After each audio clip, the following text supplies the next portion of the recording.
ahead of the curve and follow my words. All we do is teach, train, innovate, solve. Yeah. Teach, train, innovate, solve. If you wanna be ahead of the curve, then follow my words. Good evening, good evening, good evening, and welcome back to TT Innovates, our channel, where we're here to help new and novice teachers find confidence, clarity, and balance in their classrooms. And we also help you to crush your Texas State exam. We do this by teaching, training, and presenting innovative ideas while providing practical, real solutions to problems that we have every day. And with saying that, we this week are focusing on boundaries without guilt. My name is Tamara Gibson. I'm the owner and CEO of TT Innovative Solutions, and I am proud to talk to you about protecting your time as an educator. I'm going to center this around how it works with T-TESS Dimension 4 and prove my case per se to help you to know that even our way that we are evaluated talks to you about the fact that you need to protect your time and protect your energy. So there are ways in which T-TESS talks about you reflecting, and I'll say it that way. But in 4.2, Dimension 4.2, goal setting, professional growth and reflection, and 4.3, professionalism, they both talk about healthy boundaries. And these are not a sign of weakness. They're the foundation of sustainability. And anything that you're trying to sustain, if you're trying to meet your goal, to sustain good practices, you're going to have to work at it. And so tonight, that's what we're going to talk about. My agenda is really clear, cut and clear. I want to talk to you about the real problem, which is teacher guilt. I want to help you to shift your mindset. And I'm going to do that by providing you with solutions and strategies to help you set boundaries. And then we're going to talk just a little bit about the impact of those choices that you could possibly take and make during that. So really, I posted this, and this was at the heart of much of my conversation in the leading up to this episode or to this session, that if we're honest, most of teachers will feel a little guilty. And we feel guilty about a lot of things. We want to help, we want to fix, we want to support, we want to be available, but at the same, with that same strength, that can become a trap. I was an educator that stayed late. I'd open the building and close the building. So you're not talking to someone who doesn't understand what mental battle that you fight. And so because I fought that battle and I began to win, I want to be able to share some insights with you. So when we stay late for all sorts of reasons, like organizing and grading, you say yes to all kinds of extra duties. You answer parents at 9 p.m., not because you have to, because you might feel bad if you don't. That guilt is disguised as dedication. Something most teachers won't say out loud. You feel guilty when you have to tell people no and protect your own time. And tonight, let's walk straight into that.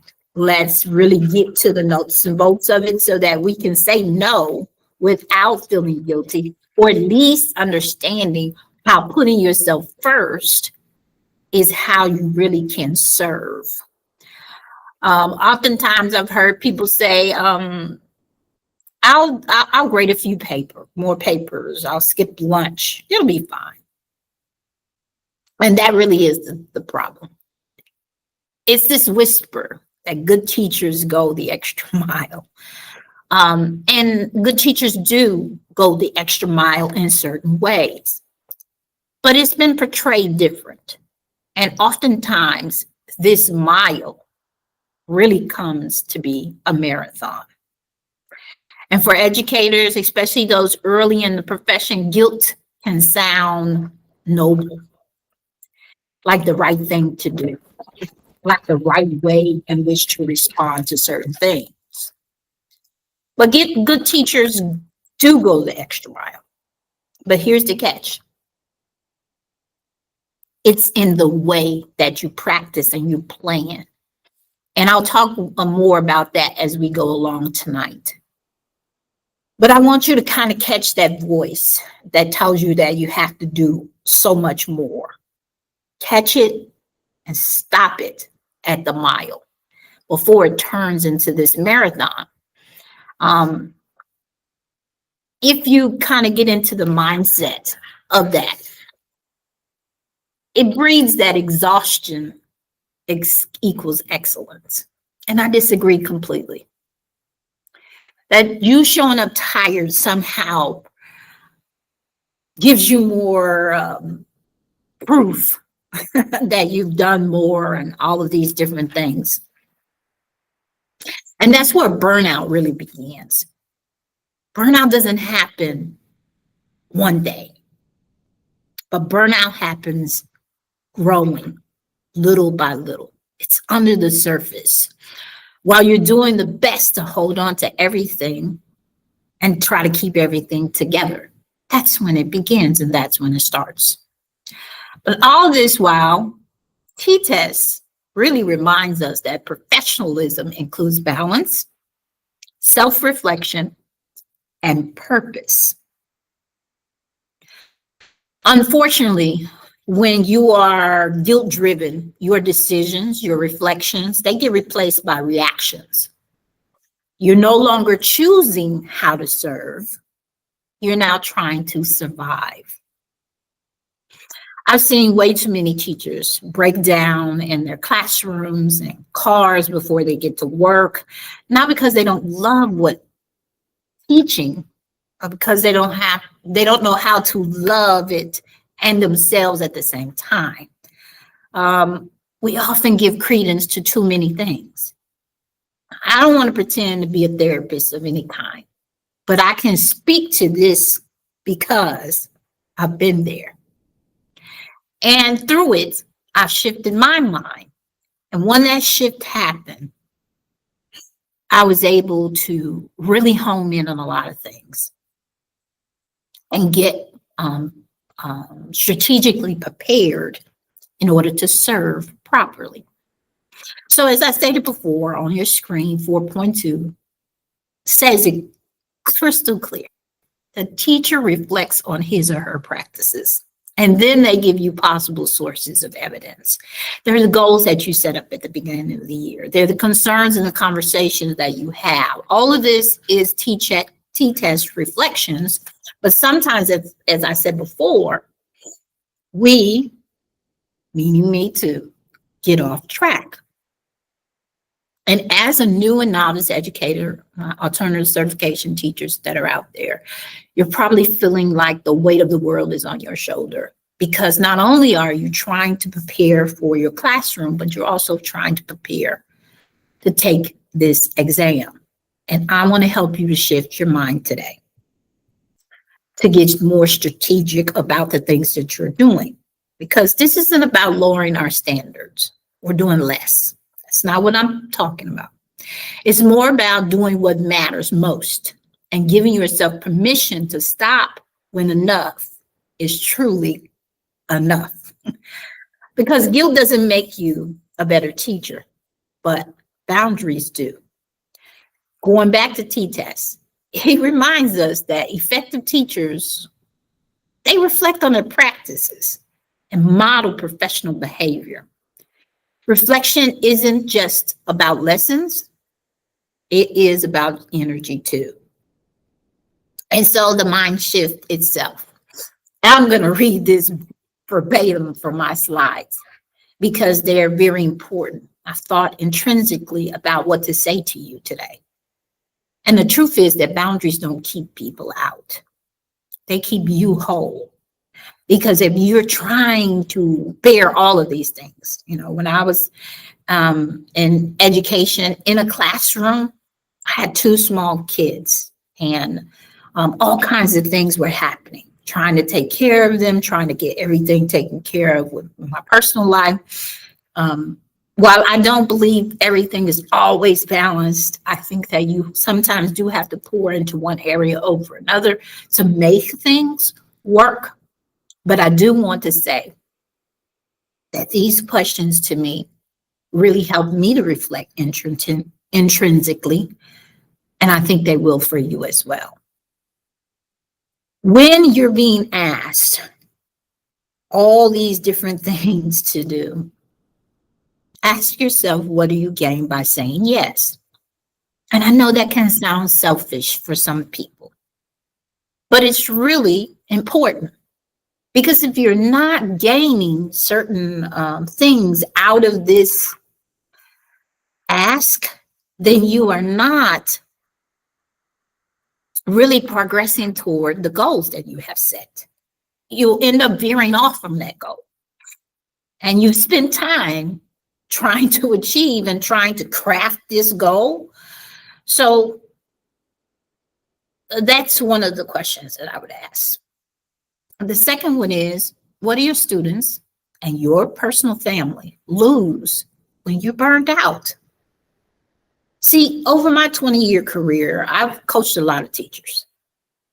But one thing that I'm sharing tonight is, or let me say, I'll share a person tonight.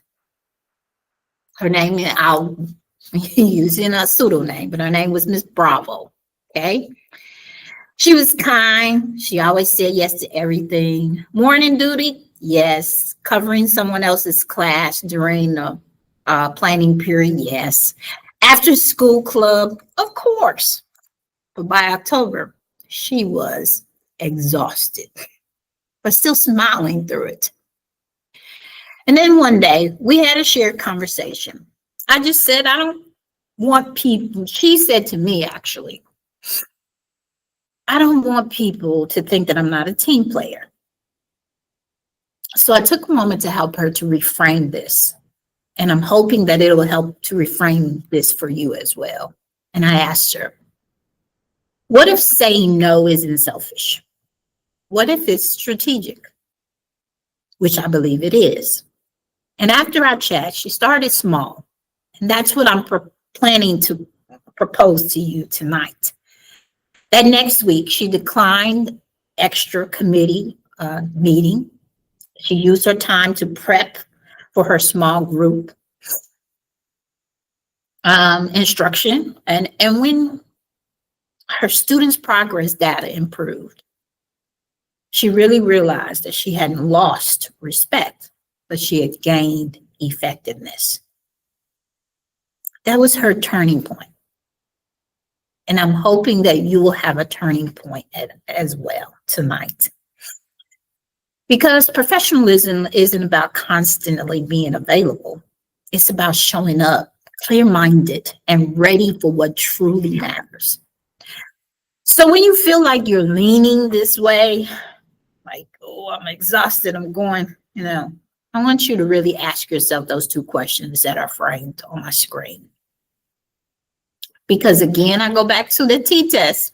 And in particular, I'm going to mention Dimension 4.3 that said professionalism includes balancing personal and professional responsibilities. That means you are modeling. And whether you want to be a model in your classroom or not, we are. We see our children sometimes more often, more hours in the day than they see their parents.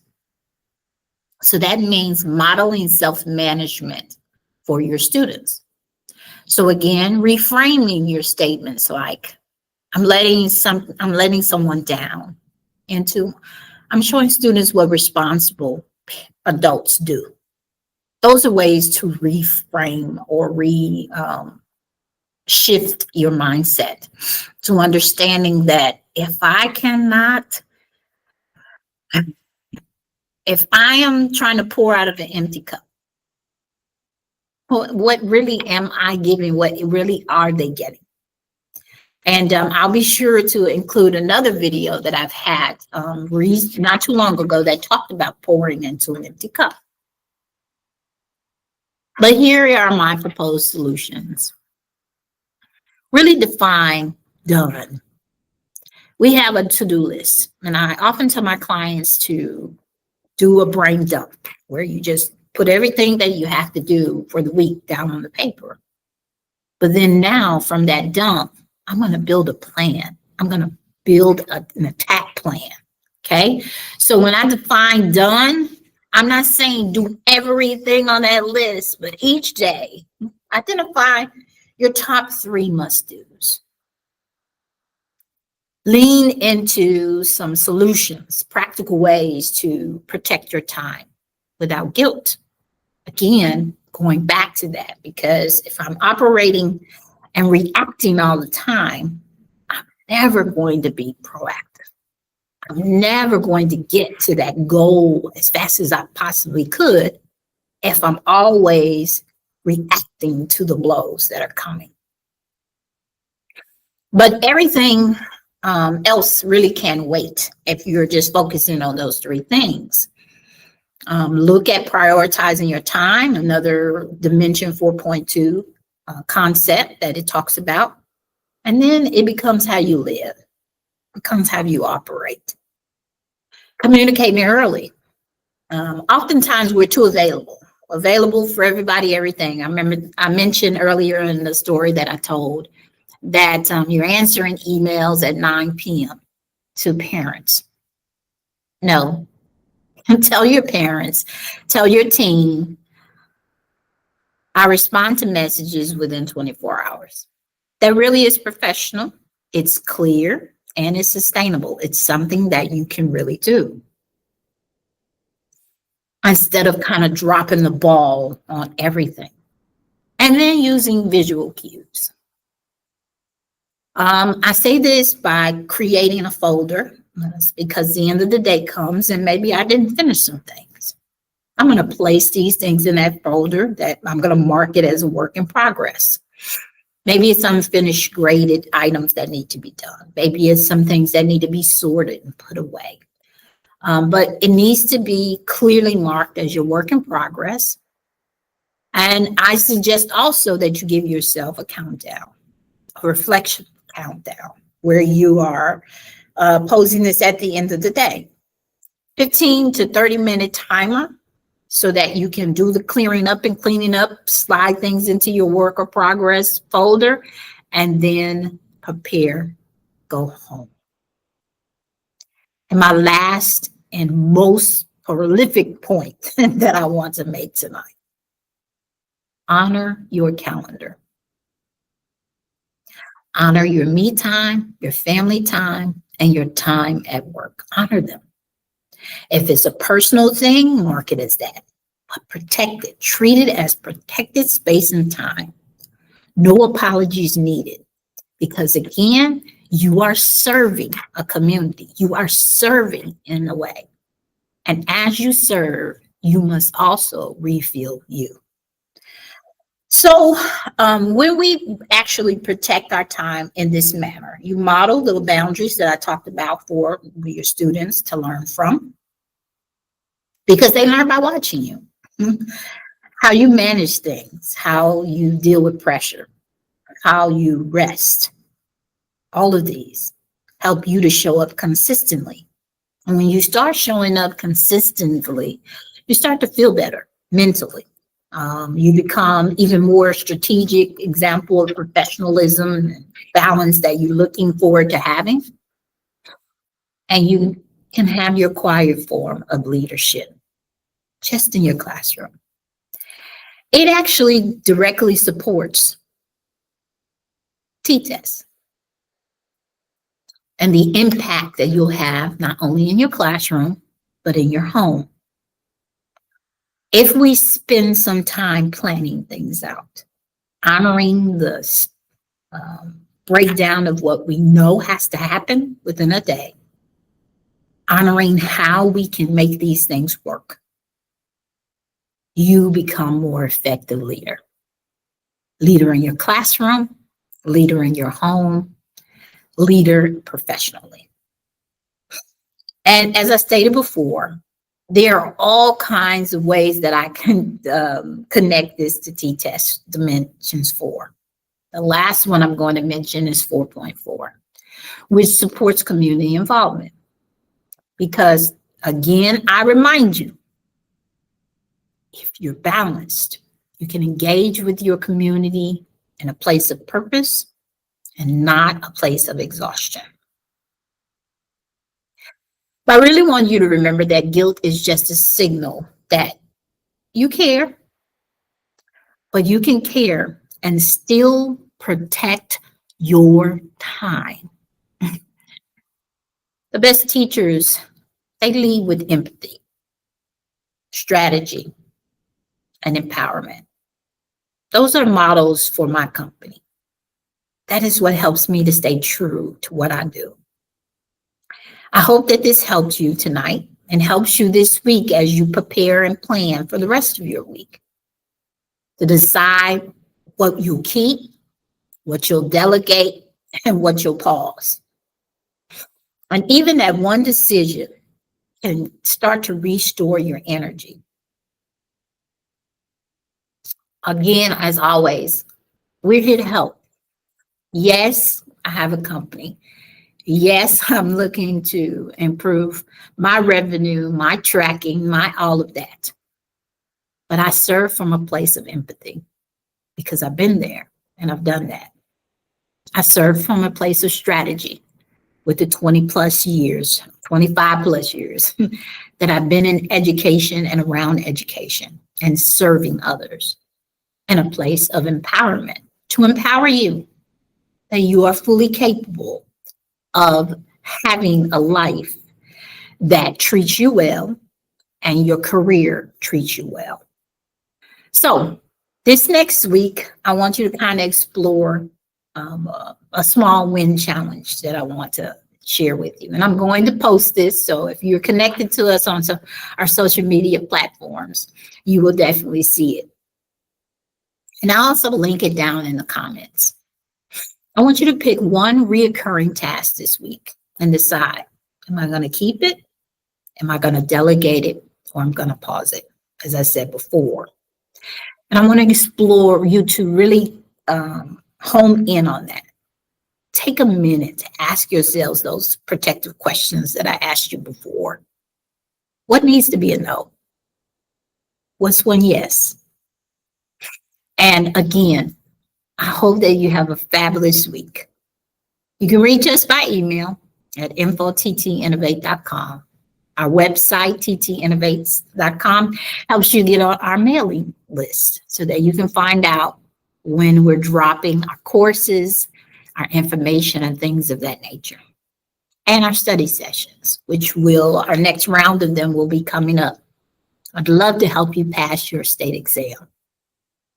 And connect with us on social media to encourage others. Maybe you are not in need of passing your exam, but you have friends and family members that do. Please like and share our videos because that is our goal. As always, I'm grateful that you spent this time with me, and I hope that you have a great rest of your week. And I will see you again next Monday at 7 p.m. Central Standard Time. Good night, everyone.